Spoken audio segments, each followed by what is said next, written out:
Hi there, you're watching Market Cafe on ET Now with me, Shreyanshi Singh, and over the next 1 hour, me and Priyanka Uppal will be taking you through news and updates from within the country as well as across the globe, tell you which stocks you should be keeping on your radar and tell you what the brokerages are saying as well. But first things first, let's take a look at the top story of the hour coming in from the political landscape then. And after weeks of intense political contest, it's curtains down on the assembly elections in Maharashtra and Jharkhand. The results for both states will be counted on November 23rd, that is this Saturday. Even as Bollywood stars, India Inc. honchos and sportspersons stepped out to vote, Mumbai reported the lowest turnout at 49%. However, Maharashtra reported the highest turnout in 30 years, over 65%. Jharkhand, meanwhile, saw a turnout of over 68%, and now exit polls are also giving the Mahayuti an edge in Maharashtra as well. Majority of the pollsters are backing the alliance of Shiv Sena Shinde faction, BJP and NCP to emerge victorious, albeit by a small margin, projecting Mahayuti to win 151 seats in the 288-seat assembly, just 7 seats more than the halfway mark. While pan-India pollsters are also backing the ruling alliance, regional pollsters, though, have given an edge to Maha Vikas Aghadi. Now, if we thought Maharashtra is going down to the wire, then Jharkhand is going to surprise us even more, because the crux of exit polls is that it is a neck-and-neck fight between BJP and the JMM Congress alliance. Now, pollsters have given the slightest of edge to the India bloc, who are predicted to win 39 seats in the 81-seat assembly. Now, the BJP is expected to be a close second with 38 seats as well. That makes the independents projected to win 4 seats. As the ultimate kingmakers, let's also unpack all of these numbers and the high-stakes political battle in these two states with Madhav Gopalakrishnan of the Times Network, who's standing by with more updates. Madhav?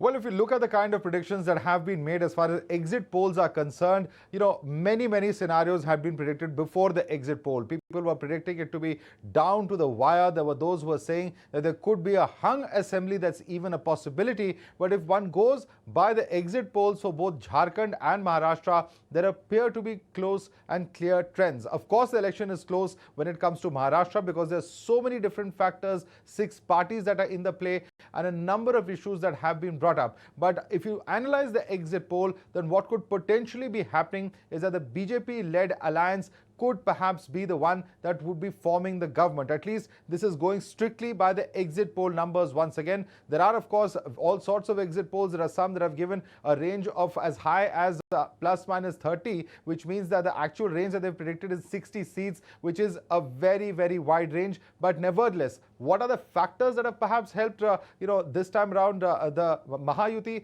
One is, of course, the schemes that have worked on ground. The Ladki Behan Yojana is something that even when I was on ground and I spoke to a number of women, they felt that they have benefited about 18,000 crores at last count that was distributed. As far as that particular scheme is concerned, other schemes that were announced, whether it is old age pension, whether it's schemes for farmers, all of that also somewhere or the other seems to have helped the perception as far as the Mahayuti is concerned. The other important factors with Jarange Patil calling off his protest, whether that Maratha anger really seeped in on ground and whether it really worked is a very, very important question.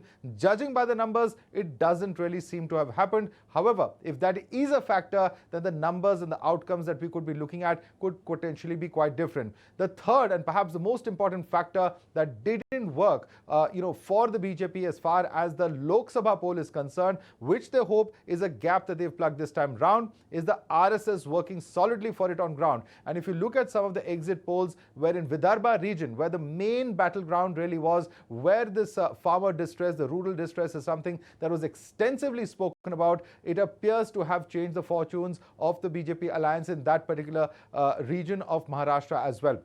If I'm going to come to Jharkhand, in Jharkhand as well, it appears to be advantage for the BJP alliance. That's what most of the exit polls are predicting, except for maybe 1 or 2, which have predicted a result the other way. Over there, whether it is, the fact that the JMM, the Congress, perhaps were not on the same page, other alliance partners like the RJD perhaps doing better than the Congress. What really went wrong there on ground? How much has the infiltrator narrative, which was propagated by the BJP, how has that worked on ground, particularly regions such as the Santhal Parganas? Those are going to be important factors as well. well. The BJP says that has helped it in this particular election. Has that really worked on ground? And has somewhere or the other Hemant Soren's entire campaign of being victimized, of agencies, jailing him, so on and so forth, and misuse of agencies, which has been a narrative of opposition parties, how much has that worked on ground?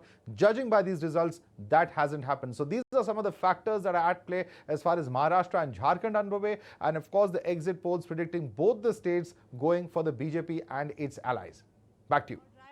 Madhav, thanks very much for that extensive breakdown on that. But then let's listen to some key exit poll reactions also coming in from political fraternity. Even Fadnavis gave a reaction on it.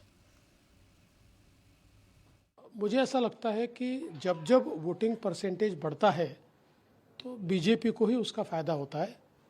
तो मैं ऐसा मानता हूँ कि निश्चित रूप से ये जो बढ़ा हुआ वोटिंग परसेंटेज है, ये बीजेपी और हमारे अलायंस के लिए, महायुति के लिए ये फ़ायदा हमको देगा और इसका फ़ायदा हमको होगा। देखिए, एग्जिट पोल्स जो है एग्जिट पोल्स है, एग्जैक्ट पोल्स नहीं। आप उदाहरण के तौर पे हरियाणा लीजिए, उदाहरण के तौर पे लोकसभा के इलेक्शंस कभी भी एग्जैक्ट नहीं हुआ। तो कहीं ना कहीं सभी चार वर्ग, महिला, युवा, बुजुर्ग और लाभार्थी, सभी को बेनिफिट हुआ है और उन्होंने देखा है कि ये सिर्फ प्रगति की सरकार है। मुझे यकीन है कि इस इलेक्शन में महायुति सरकार को और एक बार सत्ता में आएगी, एक हैट्रिक मिलने जा रही है। देखिए, एग्जिट पोल्स के बारे में मैं कभी ध्यान नहीं देता हूं और मेरे अतीत में भी मैंने कभी भी एग्जिट पोल्स को सीरियसली नहीं लिया, चाहे हमारे फेवर में हो या हमारे अगेंस्ट में। जनता की जो इच्छा है, जनता के आंखों में कैंपेन के दौरान आप जो फीडबैक देखते हैं, वो एग्जिट पोल और एग्जिट पोलस्टर्स से महिला जो ठान लेती है वो करके दिखाती है। इस चुनाव में महिलाओं ने, झारखंड की महिलाओं ने ठान लिया है कि बदलाव करेंगे। यहाँ पर जो रोटी बेटी और माटी की सवाल है, तो इसके लिए सब आगे आए। हम एक रहेंगे, साथ रहेंगे, तभी सेफ रहेंगे। ये संकल्प के साथ सभी चल रहे हैं और आने वाले 23 तारीख को जब रिजल्ट निकलेगा तो हम सभी देखेंगे ही कि इस तरह से बदलाव का जो मूड लेकर के सब आगे बढ़े हैं, तो कितनी बड़ी बदलाव होती है और उस दिन हम लोग को देखने के लिए मिलेगा। झारखंड में हमसे बड़ा सर्वेयर कौन हो सकता है? 3 महीने से लगातार झारखंड में है। जनता की आंखों में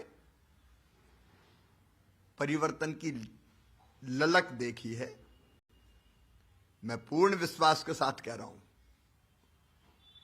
झारखंड की तस्वीर और तकदीर बदलने के लिए जनता ने भारतीय जनता पार्टी एनडीए को वोट किया है और शानदार बहुमत प्राप्त करके हम सरकार बनाने जा रहे हैं। Alright, then there you go. That's the verdict. If you like this video, then like, share and subscribe to ET Now.